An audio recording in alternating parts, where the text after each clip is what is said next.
Welcome to Let's Learn English Together. আসসালামু আলাইকুম ওয়া রাহমাতুল্লাহ। রাইট ফর্মার ভার্বস ক্লাসের লেকচার 5-এ আজকে আমরা আলোচনা করব কখন ভার্বের ফার্স্ট ফর্ম হয়। So let's get started.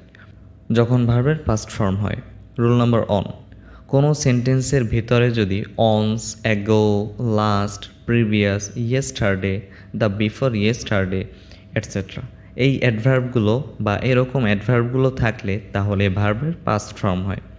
For example, once a husband enjoyed a lot of power.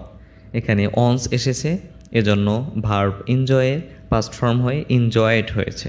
I did the work yesterday, এই সেন্টেন্সটিতে ইয়েস্টারডে এসেছে, এজন্য ভার্ব ডু থেকে পাস্ট ফর্ম হয়ে ডিড হয়েছে। এরকমই কোনো সেন্টেন্সে এইসব অ্যাডভার্বগুলো থাকলে তখন ওই সেন্টেন্সে ভার্বের পাস্ট ফর্ম বসবে। Rule number 2, it's time, it's high time এবং উইচ দ্বারা কোনো বাক্য শুরু হলে সাবজেক্টের পরের ভার্বটি পাস্ট টেন্স হয়। একটি উদাহরণ দিয়ে বিষয়টি ক্লিয়ার করা যাক। It's high time you changed your bad habit.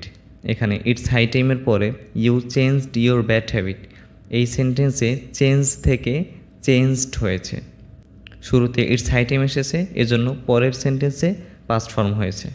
I wish I won the lottery, এখানে শুরুতে উইশ এসেছে, এজন্য পরের sentence I won the lottery win থেকে পাস্ট ফর্ম হয়ে ওন হয়েছে।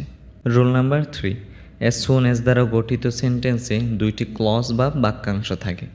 এক্ষেত্রে উভয় ক্লজের ভার্বই পাস্ট ইনডিফিনিট হয়। For example, as soon as I saw the man he ran আওয়ে।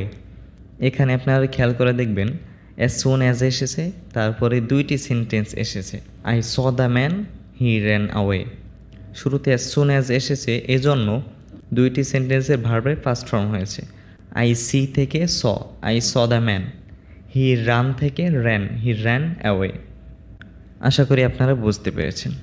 বলে রাখা ভালো, অ্যাজ সুন অ্যাজের বাংলা অর্থ তাৎক্ষণিক বা ইনস্ট্যান্টলি এর সমর্থক শব্দ, মানে কোনো কিছু ইনস্ট্যান্টলি সবেমাত্র হয়েছে। আশা করি আপনারা বুঝতে পেরেছেন। So for today we are gonna meet in the next video. Next ভিডিওতে আমরা আলোচনা করব কখন ভার্বের পাস্ট পার্টিসিপল বা V3 হয়।